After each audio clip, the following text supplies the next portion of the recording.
Hello friends, जय Hind. Trinetra career institute पर आप सभी का स्वागत है। त्रिनेत्रा करियर इंस्टीट्यूट ने यूजी और सीयूटी के विद्यार्थियों के लिए लेकर आया है online videos lecture and practice question paper which is strictly based on NCERT new pattern. ठीक है, तो देखिए अब इस वीडियो में हम लोग आज बात करने वाले हैं क्लास 11th का चैप्टर 1 केमिस्ट्री का। ठीक, तो सबसे पहला चैप्टर जो केमिस्ट्री का है उसमें हम लोग पढ़ने वाले हैं बहुत ही शानदार ट्रिक के साथ। ठीक, some basic concept of chemistry, जो कि बहुत ही इंटरेस्टिंग चैप्टर है और बहुत ही बेहतरीन तरीके से हम आपको डिफाइन करके बताने वाले हैं some basic concept of chemistry. ठीक, तो देखिए इस चैप्टर में सबसे पहले हमें पढ़ना क्या है। ठीक, इस चैप्टर में हमें सबसे पहले पढ़ना है व्हाट इज मैटर। ठीक, व्हाट इज मैटर। ठीक, मैटर मींस दो लोगों के बीच होने वाले मैटर की बात नहीं कर रहा है ये। ठीक, ये वो मैटर की बात कर रहा है that have a mass, that have density, that have volume and occupies space. मतलब any things that have mass, that have density, that have volume and occupied space, जो स्थान को घेरता हो उसे हम क्या बोलेंगे, मैटर बोलेंगे। ठीक, ये होता है matter. Everything is matter, without matter life is not possible. यहां तक कि whole universe is form of matter. जो यूनिवर्स है यह भी मैटर से ही मिलकर बना है और एनर्जी इसके रिएक्शन को क्या करता है, स्टिमुलेट करता है। कौन, एनर्जी। तो समझिए मैटर होता क्या है। मैटर को समझेंगे आप ध्यान से। एनीथिंग, ठीक है, anything that have mass, that have mass and occupies, ठीक, occupies space। ठीक, इस यानी anything that have mass, that have volume, that have density and that have occupy space is called matter. ठीक, एग्जांपल क्या बताएंगे आप, एग्जांपल बताएंगे आप लाइक पेन, ठीक, बैग, चेयर एक्सेट्रा। यानी कि सभी चीजें, everything is matter, without matter life is not possible. Whole universe is form of matter. जितने भी यूनिवर्स है वो मैटर से ही मिलकर के बने हैं, without matter life not possible. बात को समझेंगे। ठीक, अब कुछ ऐसे एनीथिंग, कुछ ऐसे थिंग्स होते हैं जिसे हम न तो वॉच कर सकते हैं अपनी आंखों से, न तो उसमें क्या होता है, न तो मास होता है, मास तो होता है बट हम उसे अपनी आंखों से सी नहीं कर पाएंगे, देख नहीं पाएंगे उसे हम। Like air. ठीक, मतलब कि जो मैटर होता है उसमें मास के साथ साथ that have volume, that have density, but जिसे हम फील कर सके उसे भी मैटर कहते हैं, लाइक एयर। ठीक है, एयर क्या है, air is also a matter, air is also a matter. ठीक, इसे हम देख नहीं सकते हैं बट फील कर सकते हैं। बट समझिएगा, एयर फील करेंगे ये मैटर है। ठीक, फील तो लोग मोहब्बत भी कर लेते हैं लेकिन मोहब्बत मैटर नहीं है, that is process but that is matter. बात को समझेंगे आप। ठीक, आप समझिए बात को। इसके बाद हम बात करेंगे classification of matter. Classification of matter.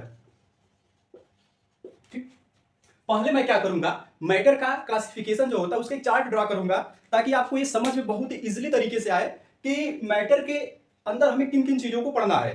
ठीक, तो सबसे पहले मैं क्या करूंगा, इस मैटर का मैं सबसे पहले क्लासिफिकेशन करूंगा। ठीक, सबसे पहले क्लासिफिकेशन करूंगा, किस बेसिस पर करूंगा मैं।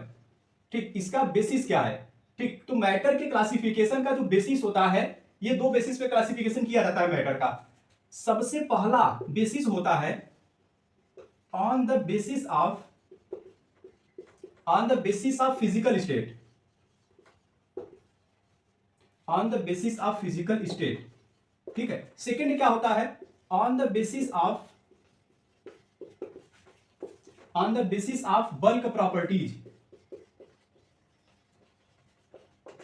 On the basis of bulk properties. समझिए, फिजिकल स्टेट का मतलब होता है कि जिससे हम देख के बता सके कि उसका शेप, साइज, वॉल्यूम कैसा है ये। और बल्क प्रॉपर्टीज का मतलब है, सपोज दैट ये मार्कर है, इस मार्कर के अंदर इंक भरी है, उस इंक के अंदर का जो केमिकल कंपोजिशन है वो बात करेगा किसको लेकर के, बल्क प्रॉपर्टीज। मतलब इसके अंदर जितने भी चीजें भरी गई हैं उस चीजों को हम कहते हैं बल्क प्रॉपर्टीज, केमिकल कंपोजिशन, ये बल्क प्रॉपर्टीज बताता है।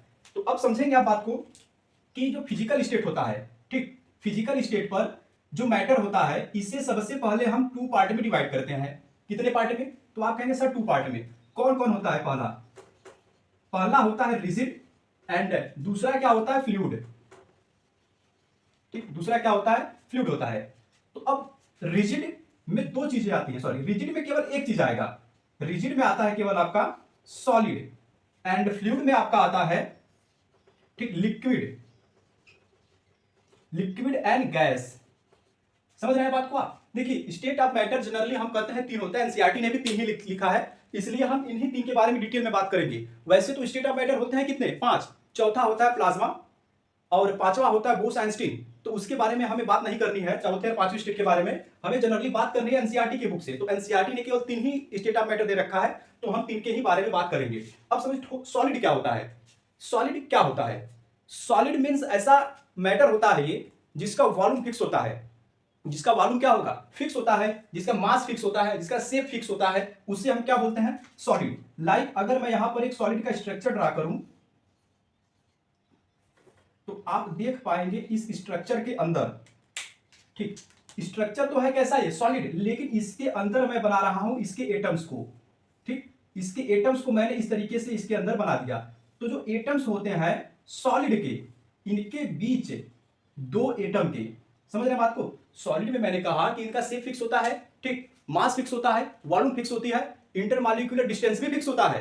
तो इंटरमॉलिक्यूलर डिस्टेंस है, इंटर पार्टिकल डिस्टेंस क्या होता है, इस सॉलिड के अंदर जो दो मॉलिक्यूल आप देख रहे हैं, सॉरी दो एटम जो देख रहे हैं, इस एटम के बीच के डिस्टेंस को हम क्या बोलते हैं, इंटरमॉलिक्यूलर डिस्टेंस या इंटर पार्टिकल डिस्टेंस।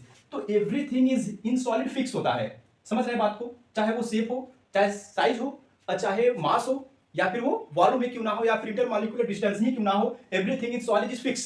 समझ रहे हैं बात को आप? अब समझिए लिक्विड क्या होता है, इन लिक्विड, लिक्विड की अगर मैं स्ट्रक्चर एक ड्रा करूं, ये कोई क्या हो गया, पॉट हो गया, इस पॉट में अगर मैं लिक्विड रखूंगा तो जो लिक्विड के मॉलिक्यूल होते हैं ये थोड़ा सा दूर दूर होते हैं एज कंपेयर टू सॉलिड।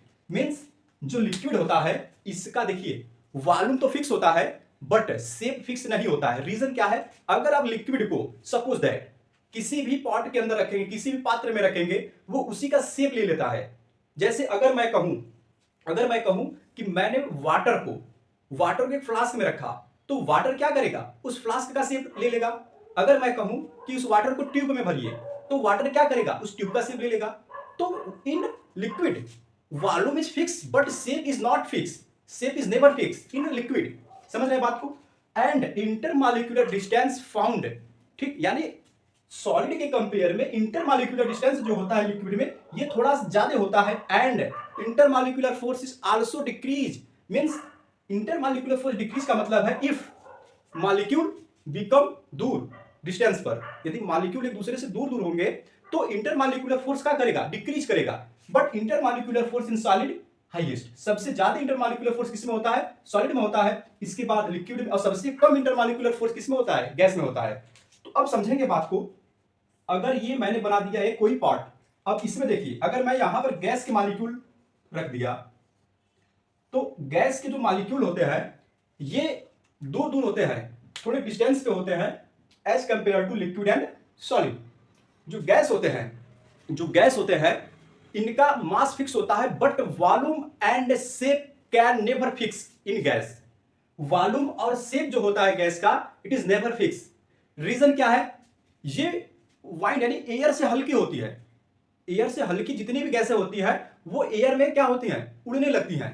तो जब आप किसी भी गैस को लेंगे किसी भी फ्लास्क या ट्यूब में, तो आप देखेंगे उस गैस के मॉलिक्यूल ऑलवेज उस ट्यूब या फ्लास्क से ऊपर जाने की कोशिश करेंगे। मींस उसका कोई ना तो फिक्स शेप होता है ना तो कोई फिक्स वॉल्यूम होता है। इस बात को आप समझेंगे।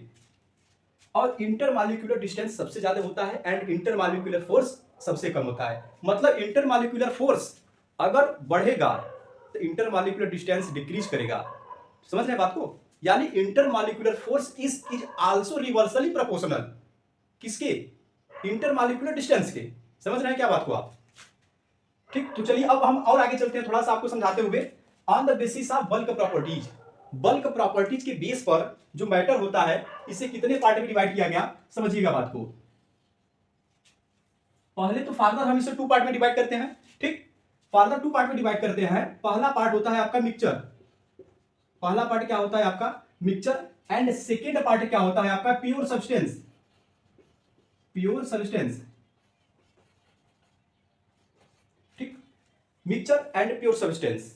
मिक्सचर क्या होता है? मिक्सचर एक फिजिकल कॉम्बिनेशन होता है। जैसे मैं कहूं राइस और व्हीट को एक दूसरे में मिक्स कर दीजिए, तो ये क्या है? मिक्सचर। ये फिजिकल कॉम्बिनेशन होता है। इसमें जो कंपोनेंट होते हैं ये this is not undergo in chemical reaction, वो किसी भी प्रकार के केमिकल रिएक्शन में पार्टिसिपेट नहीं करते हैं। कौन? मिक्सचर के कंपोनेंट। बात को समझिएगा, यानी कि मिक्सचर के जो कंपोनेंट होते हैं वो फिक्स नहीं होते हैं, दे कैन इजिली चेंज, उसे आसानी से हम चेंज कर सकते हैं। तो जो मिक्सचर होता है इसी बेस पर इसे टू पार्ट में डिवाइड किया जाता है। ठीक, mixture is also further divided into two part. First part क्या होता है? Homogeneous, homogeneous, homogeneous mixture. And second part क्या होता है? Heterogeneous, heterogeneous, heterogeneous mixture. समझ रहे हैं बात को? यानी आप लोगों के सामने बनते हैं बहुत जीनियस, इसीलिए मैं आपके सामने क्या लाया हूं? होमो और हेट्रोजिनस मिक्सचर। समझ रहे हैं ना बात को? तो अब समझिएगा प्योर सब्सटेंस क्या होता है। ठीक, प्योर सब्सटेंस में यानी प्योर सब्सटेंस का मतलब होता है कि इसमें किसी भी प्रकार के अदर सब्सटेंस का मिक्सचर ना हो। लाइक आप एलिमेंट को ले लीजिए। ठीक, एलिमेंट को ले लीजिए, जैसे सिर्फ मैं कहूं कि मेरे पास ये सिर्फ और सिर्फ सोडियम का टुकड़ा है। हालांकि सोडियम तो क्या, अगर सोडियम मैं लूंगा तो इसमें तो फायर हो जाएगा, आग लग जाएगी। चलिए मैं कहता हूं हमारे पास ये एक सॉलिड एल्यूमिनियम है, तो इतना बड़ा एल्यूमिनियम का टुकड़ा है, तो इसमें सारे के सारे एटम किसके होंगे? एल्यूमिनियम के। This is pure aluminium. Suppose that है नहीं, बट हम मान रहे हैं आपको समझाने के लिए। तो प्योर सब्सटेंस क्या होता है? इसमें केवल सिंगल मॉलिक्यूल होता है, मतलब एक ही टाइप के मॉलिक्यूल हो सकते हैं, एक या एक से अधिक हो सकते हैं, वन और मोर देन वन। यानी कि अब जो प्योर सब्सटेंस होता है it is further divided into two part. First part is element and second part is compound, and second part is compound. अब एलिमेंट क्या होता है? आप देखेंगे पीरियोडिक टेबल में 118 एलिमेंट रखे गए हैं, सभी के सभी क्या होते हैं? एलिमेंट होते हैं। अब एलिमेंट में आप देखेंगे क्या होता है? एलिमेंट जो होता है पीरियोडिक टेबल में, आप तो कहेंगे उसमें मेटल होता है, नॉन मेटल होता है, मेटलॉइड होता है। तो बिल्कुल सही है ये बात। जो एलिमेंट होता है इसी को आगे फर्दर 3 पार्ट में डिवाइड किया जाता है। तो इसका मतलब ये हुआ कि जो एलिमेंट्स है इसको हम 3 पार्ट में डिवाइड कर देंगे। पहला पार्ट क्या होगा? पहला पार्ट होगा आपका मेटल, एंड सेकेंड पार्ट क्या होगा? सेकेंड पार्ट होगा आपका non metal, and third part is also metalloid.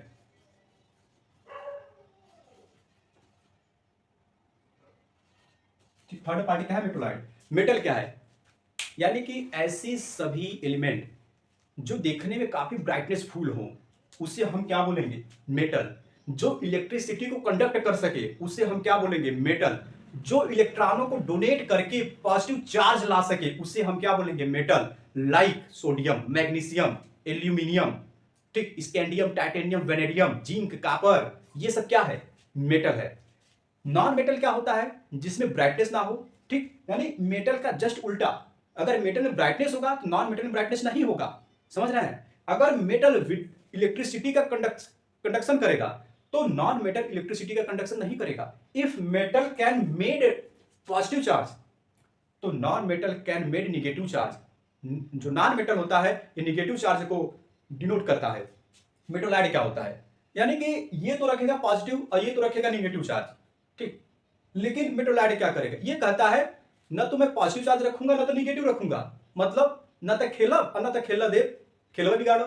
यानी कि मेटलॉइड क्या करता है? मेटलॉइड पॉजिटिव और निगेटिव दोनों चार्ज रखता है। समझ रहे हैं बात को? अब सोच रहे हैं क्या ऐसा कोई मेटल भी है क्या टेबल में? बिल्कुल है। Like arsenic, antimony, germanium, boron, silicon, ये सब किसके एग्जांपल होते हैं पीरियोडिक टेबल में? मेटलॉइड के एग्जांपल होते हैं। अब नॉन मेटल क्या है? जितने भी निगेटिविटी चार्ज होते हैं जैसे क्लोरीन, फ्लोरीन, ऑक्सीजन, नाइट्रोजन, ये सब आपके आल्सो क्या है? नॉन मेटल है। समझ रहे हैं बात को? अब देखिए ये तो रहा एक चार्ट जिसके अराउंड हमें बात करनी है इस मैटर के बारे में। समझ रहे हैं बात को? यानी कि अब हम यहां से बात करने वाले हैं कि what is solid, what is liquid, what is gas. ठीक, तो पहले हम on the basis of physical state के बारे में बात करेंगे, इसके बाद हम लोग on the basis of bulk properties के बारे में बात करेंगे। ठीक, तो let's start on the basis of physical state. अच्छा, इसका आप क्या करेंगे? एक छोटा सा स्क्रीनशॉट ले लेंगे तो नोट्स आपका बनाते रहेंगे। ठीक है, ले लीजिए स्क्रीनशॉट। ठीक है, अब मैं इसको इरेज करता हूं और इसके बाद मैं आपको पढ़ाऊंगा क्या on the basis of physical state जो मैटर होता है वो 3 टाइप का होता है, सॉलिड, लिक्विड एंड गैस। कुछ फीचर मैंने आपको चार्ट बनाते वक्त ही बता दिया। तो अब समझिएगा, जो मैटर होता है, मेरी बात को एकदम ध्यान से समझिएगा, जो मैटर होता है, ठीक, ये फंक्शन करता है किसके ऊपर, ठीक, जो मैटर होता है स्टेट ऑफ, ये फंक्शन करता है टेम्परेचर एंड प्रेशर के ऊपर, ठीक है। टेम्परेचर और प्रेशर के ऊपर क्या करता है, फंक्शन करता है। देखिए, एवरी मॉलिक्यूल और every matter has thermal energy, ठीक, यानी कि जितने भी एवरी मैटर, ठीक, एवरी मैटर, ठीक, एवरी मैटर एग्जिस्ट या every matter has thermal energy, यानी सभी मैटर के पास क्या होता है, थर्मल एनर्जी, ठीक, टीई, शॉर्ट में इससे हम क्या लिखेंगे, टीई। अब समझिए, मैंने कहा कि सभी मैटर के पास थर्मल एनर्जी होता है और मैटर फंक्शन करता है टेम्परेचर और प्रेशर के ऊपर। यदि, समझिए बात को, किसी भी मैटर में टेम्परेचर और प्रेशर में से कोई एक ही डोमिनेंट होगा, समझिए मैंने कहा कि स्टेट ऑफ मैटर तीन है, सॉलिड, लिक्विड और गैस, तो इन तीनों मैटर में टेम्परेचर और प्रेशर में से कोई एक ही डोमिनेंट होगा। समझ रहे हैं बात को। यदि इफ टेम्परेचर हाई, यानी टेम्परेचर क्या करेगा, यदि टेम्परेचर इंक्रीज करेगा तो थर्मल एनर्जी आल्सो इंक्रीज। समझिए बात को, यदि टेम्परेचर इंक्रीज करेगा तो thermal energy is also increase. इसका मतलब यह है कि जो मॉलिक्यूल होगा, यानी जो एटम्स होंगे, वो एक दूसरे से कहां जाएंगे, दूर दूर होने का प्रयास करेंगे। समझ रहे हैं बात को। मैंने कहा कि टेम्परेचर इंक्रीज करेगा तो थर्मल एनर्जी भी इंक्रीज करेगा। इसका मतलब है जो मॉलिक्यूल के एटम होते हैं वो क्या करेंगे, दूर दूर जाएंगे। समझ रहे बात को। मींस अगर इन दो मैटर के बीच अगर टेम्परेचर बढ़ रहा है, यानी टेम्परेचर इंक्रीज हो रहा है, तो इनकी thermal energy is also increase, then this is एक दूसरे से दूर होने लगते हैं। समझ रहे हैं क्या बात को आप। यदि मैंने कहा मैटर दो चीजों पर फंक्शन करा, टेम्परेचर और प्रेशर, तो अगर टेम्परेचर डोमिनेंट होगा तो मॉलिक्यूल एक दूसरे से दूर जाएंगे, मींस इंटरमॉलिक्यूलर डिस्टेंस क्या होगा, इंक्रीज करेगा, मींस फोर्स ऑफ अट्रैक्शन क्या होगा, डिक्रीज करेगा। समझ रहे हैं बात को ना। टेम्परेचर बढ़ेगा तो इंटरमॉलिक्यूलर डिस्टेंस क्या होगा, इंक्रीज करेगा। इंक्रीज किया तो मॉलिक्यूल एटम दूर दूर, मींस इंटरमॉलिक्यूलर डिस्टेंस क्या हुआ, बढ़ा। तो जब इंटरमॉलिक्यूलर डिस्टेंस बढ़ा तो इसका मतलब क्या हुआ, फोर्स ऑफ अट्रैक्शन क्या हुआ, घटा, तभी तो एक दूसरे से दूर जा रहा है ये। If temperature decrease then pressure increase, यानी कि अगर टेम्परेचर इंक्रीज करेगा तो thermal energy is also increase, then pressure, अच्छा प्रेशर क्या करेगा, डिक्रीज करेगा। उस केस में यदि टेम्परेचर डिक्रीज कर जाए तो थर्मल एनर्जी भी डिक्रीज होगा, तो इसका मतलब प्रेशर क्या हो जाएगा, इंक्रीज हो जाएगा। तो यदि मैं कहूं कि टेम्परेचर बढ़ने से फोर्स ऑफ अट्रैक्शन क्या है, डिक्रीज हो रहा है, तो इसका मतलब यह हुआ कि जो फोर्स ऑफ अट्रैक्शन है, फोर्स ऑफ जो अट्रैक्शन है, ठीक, ये किस पर डिपेंडेंट होगा, dependent on pressure, dependent on pressure. समझ रहे हैं बात को। यानी कि जब फोर्स ऑफ अट्रैक्शन बढ़ेगा तो वो किसके ऊपर डिपेंड करेगा, प्रेशर के ऊपर। जैसे समझिए, अगर मैं कहा कि यहां पर मेरे पास एक पात्र है, ठीक, कोई बर्तन है, इसमें इतने दूर दूर क्या है, इसमें सब एटम भरे हुए हैं। मैं कहूं कि इसके ऊपर आप प्रेशर डालिए, तो जब आप प्रेशर डालेंगे, ऊपर से प्रेशर डालेंगे पिस्टन के हेल्प से, तो ये सारे मॉलिक्यूल एटम क्या करेंगे, एक दूसरे के करीब आएंगे। तो प्रेशर बढ़ा ऊपर तो इंटरमॉलिक्यूलर फोर्स क्या करेगा, बढ़ेगा, और जो इंटरमॉलिक्यूलर डिस्टेंस है वो क्या हो जाएगा, घटेगा। समझ रहे हैं बात को ना। इसको मैं प्रेशर देके दबाऊंगा तो सभी मॉलिक्यूल, सपोज दैट प्रेशर देने के बाद सभी मॉलिक्यूल यहां पर आ गए। तो अब बताइए, ग्रीन और ब्लैक के कंपेयर में मॉलिक्यूल कहां नजदीक है, ब्लैक वाले में। इसमें अगर मॉलिक्यूल नजदीक है तो इंटरमॉलिक्यूलर डिस्टेंस क्या है, डिक्रीज किया, और इंटरमॉलिक्यूलर फोर्स इंक्रीज किया। तो मुझे ये बताना है आपको कि जो कहां गया, ये थर्मल एनर्जी जो है, thermal energy dependent on temperature, जो थर्मल एनर्जी है डिपेंडेंट ऑन होता है किस पर, टेम्परेचर पर। समझ रहे हैं बात को आप, समझ रहे हैं कि नहीं। तो ये प्रोसेस आपको जानना बहुत जरूरी होता है। समझ में आ रही है बात। फोर्स ऑफ अट्रैक्शन किस पर डिपेंडेंट होगा, प्रेशर पर, और थर्मल एनर्जी किस पर डिपेंडेंट होगा, टेम्परेचर पर। इतनी बातें आपकी क्लियर हुई। तो आप इसका एक स्क्रीनशॉट लीजिए, तो इसके बाद मैं आगे चलता हूं। चलिए अब देखिए, अब थोड़ा सा और आगे चलेंगे, ठीक, एकदम जुनून के साथ आपको पढ़ना है, किसी को भी फ्रस्ट्रेट नहीं होना है, ठीक है। एकदम जुनून और जोश के साथ पढ़ेंगे। केमिस्ट्री पढ़ने में बहुत ही मजा आएगा आपको हमारे साथ त्रिनेत्रा करियर इंस्टीट्यूट पर, ठीक। चलिए अब समझिए बात को। अब हम लोग जानने वाले हैं सॉलिड, लिक्विड और गैस के बारे में। ठीक, सॉलिड, लिक्विड और गैस के बारे में यहां मैं आपको बताऊंगा फीचर। सॉलिड, लिक्विड और गैस के क्या फीचर होते हैं ये आपको मैं बताने जा रहा हूं। समझ में आ रही है बात? अच्छा, मैंने आपको चार्ट बनाते समय बताया कि जो वॉल्यूम होता है, ठीक, वॉल्यूम कब फिक्स होगा? जब इंटरमॉलिक्यूलर डिस्टेंस फिक्स होगा। और शेप कब फिक्स होगा? जब शेप, यानी मैंने कहा कि वॉल्यूम कब फिक्स होगा? तो जब इंटरमॉलिक्यूलर डिस्टेंस क्या होगा? फिक्स होगा। तब क्या फिक्स होगा? समझिए बात को। मैंने कहा वॉल्यूम फिक्स करने के लिए आपको क्या करना है? वॉल्यूम कब फिक्स होगा? जब इंटरमॉलिक्यूलर डिस्टेंस क्या होगा? फिक्स होगा। यानी कि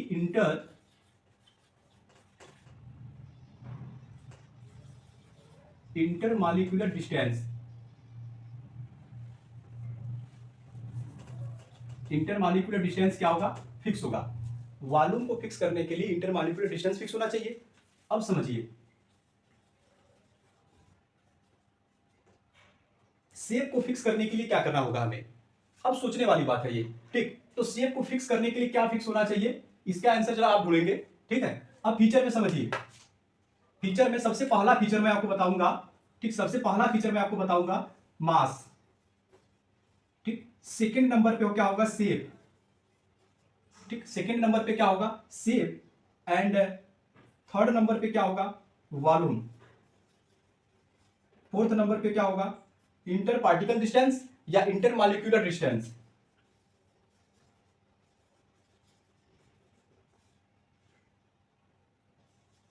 inter particle distance. And fifth number पे आपको मैं क्या बताऊंगा? Force of attraction. Force of attraction किसमें ज्यादा होगा, किसमें कम होगा? समझ रहे हैं बात को? अब समझिए, जो सॉलिड है इसका जो मास होता है ये फिक्स होता है। लिक्विड का आल्सो फिक्स होता है। गैस का क्या होगा? मास फिक्स होगा, तो आप कहेंगे फिक्स होगा। ठीक, अब जो शेप है, सॉलिड का शेप फिक्स होता है।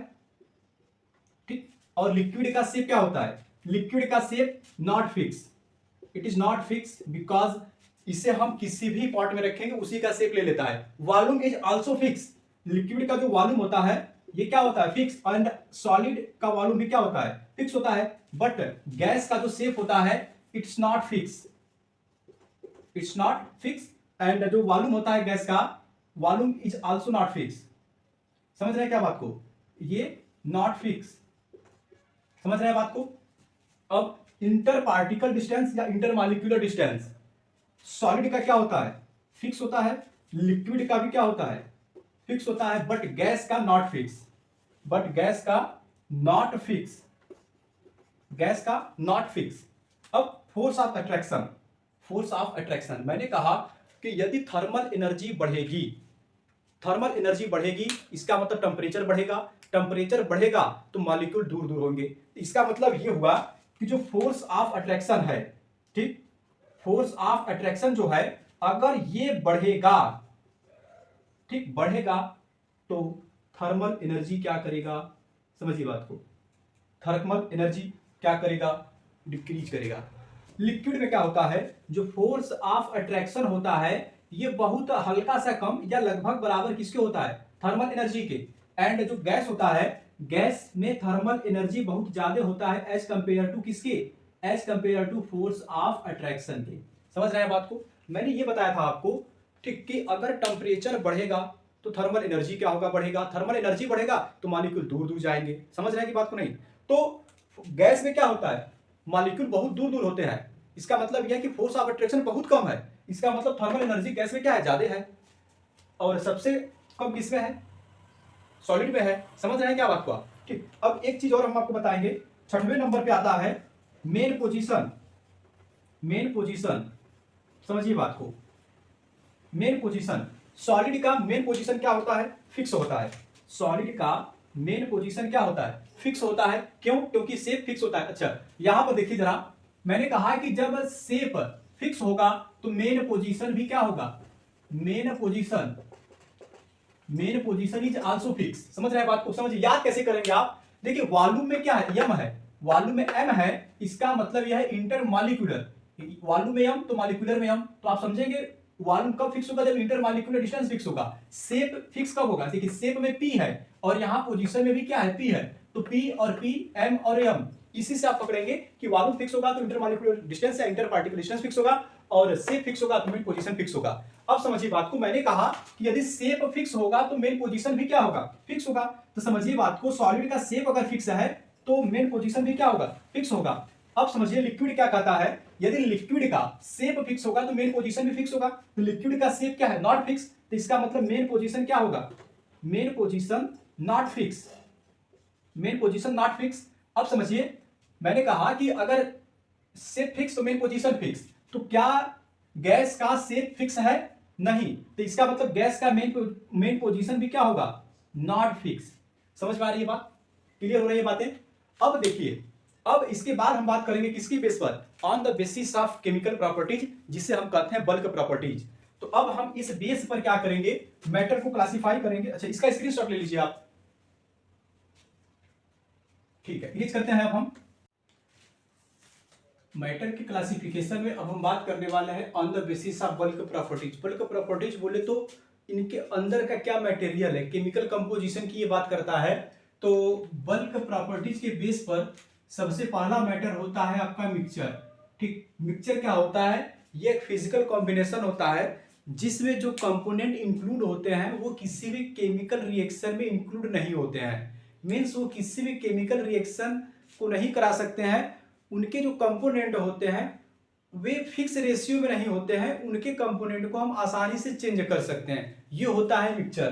तो यहाँ लिखा हुआ है मिक्सचर क्या होता है, फिजिकल कॉम्बिनेशन होता है ये, कंटेन टू और more substance, they do not undergo any reaction. ठीक, वो किसी प्रकार के रिएक्शन में इंक्लूड नहीं होते हैं। इन मिक्सचर, मिक्सचर में क्या होता है, each substance called compound, means जो कंटेन्स टू और मोर सब्सटेंस है, टू सब्सटेंस और मोर सब्सटेंस रहेंगे कहाँ, मिक्सचर में, तो each substance, every substance is called compound. ठीक, यानी जितने भी सब्सटेंस है सभी सब्सटेंस को हम क्या बोलेंगे, सब्सटेंस को कंपाउंड बोलेंगे। तो कंपोजिशन नॉट फिक्स, इसका कंपोजिशन भी मिक्सचर का फिक्स नहीं होता है। इट्स कैन इजिली चेंज, इसे हम आसानी से क्या कर सकते हैं, चेंज कर सकते हैं। ठीक, अब टाइप्स ऑफ मिक्सचर कितने होते हैं, चार्ट पेपर में मैंने आपको बताया कि मिक्सचर दो टाइप के होते हैं, पहला homogeneous mixture and second is also heterogeneous mixture.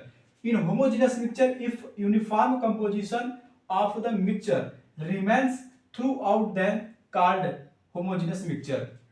कहने का मतलब यह है कि यूनिफॉर्म कंपोजिशन होता है कहाँ, होमोजेनस मिक्सचर में, end of the mixture remains through out, यानी कि जो भी मिक्सचर होमोजेनस मिक्सचर में मिक्स किए जाएंगे उनके बीच जो डिवाइडेड पार्ट होते हैं वो कहीं भी देखने के लिए नहीं मिलेंगे। मतलब यदि हम वाटर में शुगर को डिसॉल्व कर दें तो उस वाटर के अंदर जो शुगर है वो डिसॉल्व हो जाएगा, शुगर हमें कहीं नहीं दिखेगा। इसके साथ साथ शुगर और वाटर के बीच की कोई लेयर भी हमें कहीं नहीं दिखाई देगी। तो ऐसे मिक्सचर को हम क्या बोलेंगे, होमोजेनस मिक्सचर बोलेंगे। और इसका एग्जांपल क्या है, H2O प्लस C12H22O11, यानी पानी plus sugar, water plus sugar, ये क्या, वाटर प्लस एल्कोहल C2H5OH, ये क्या है, एल्कोहल है। यानी कि वाटर में एल्कोहल बोले तो विस्की, रैम, इन सब में आप क्या करिए, पानी अगर आप डिसॉल्व करेंगे तो क्या आपको विस्की, रम में कहीं भी वाटर दिखाई देता है क्या, कि वाटर और एल्कोहल के बीच क्या डिफरेंस है, कहीं दिखाई देता है? तो आप कहेंगे बिल्कुल नहीं दिखाई देता। इसका मतलब ये हुआ कि ये दोनों एग्जांपल किसके हैं, होमोजेनस मिक्सचर के। एंड सेकेंड क्या होता है, हेटेरोजेनस मिक्सचर। हेटेरोजेनस मिक्सचर में क्या होता है, देखिए यहाँ पर यूनिफॉर्म कंपोजिशन है लेकिन यहाँ पर कंपोजिशन क्या कर रहा है, वेरिएबल कर रहा है। यानी कि कंपोजिशन यहाँ पर हम आसानी से देख सकते हैं। दो मिक्सचर में क्या है, टू और मोर सब्सटेंस है, तो होमोजेनस मिक्सचर में टू और मोर सब्सटेंस होंगे। तो इसमें क्या होता है, वेरिएबल होता है कंपोनेंट, इसमें हम कंपोनेंट को आसानी से अलग अलग देख सकते हैं। मीन्स जैसे हम क्या करें, वाटर में ऑयल डिसॉल्व कर दें तो क्या वो डिसॉल्व होगा, बिल्कुल नहीं। वाटर के अंदर ऑयल कभी डिजॉल्व ही नहीं होता है। आप वाटर और ऑयल को अलग अलग आसानी से देख सकते हैं। इसका मतलब ये किसका एग्जांपल हो जाएगा, हेट्रोजीनस का। इसके आगे बोल रहा है and new compound can also be found in some part, यानी कि जो न्यू कंपाउंड बनेगा टू और मोर देन टू सब्सटेंस को मिक्स करने पर उसमें क्या होगा, जो न्यू कंपाउंड है can also be found in some part, उससे हम कहीं ना कहीं किसी पार्ट में उसी मिक्सचर के अंदर देख लेंगे, तो उसे हम क्या बोलेंगे, उसे हम बोलेंगे हेट्रोजीनस मिक्सचर। एग्जांपल क्या है, वाटर प्लस सैंड मीन्स अगर आप वाटर में क्या करिए, मिट्टी सॉइल का कोई पार्टिकल डाल दीजिए, तो आप दोनों के बीच क्या डिफरेंस है आसानी से देख सकते हैं। अगर आप वाटर में SiO2 डाल दीजिए सिलिकॉन, तो यदि आप वाटर में SiO2 डालेंगे तो आप वाटर और सिलिकॉन SiO2 को आसानी से अलग अलग देख सकते हैं। तो ये किसका एग्जांपल हो जाता है, हेट्रोजेनस मिक्सचर का। इसके बाद हम जानेंगे प्योर सब्सटेंस क्या होता है। तो pure substance has one component only, pure substance के पास केवल एक ही कंपोनेंट होता है, जैसे कॉपर, Ag, Ag बोले तो सिल्वर यानी चांदी, और Au बोले तो सोना, H2O और CO2। देखिए H2O और CO2 में ऑक्सीजन और H2O में ऑक्सीजन और हाइड्रोजन है, CO2 में कार्बन और ऑक्सीजन है। तो आप कहेंगे ये कहां से प्योर सब्सटेंस हुआ, कार्बन और ऑक्सीजन का तो मिश्रण हो गया, मिक्सचर हो गया।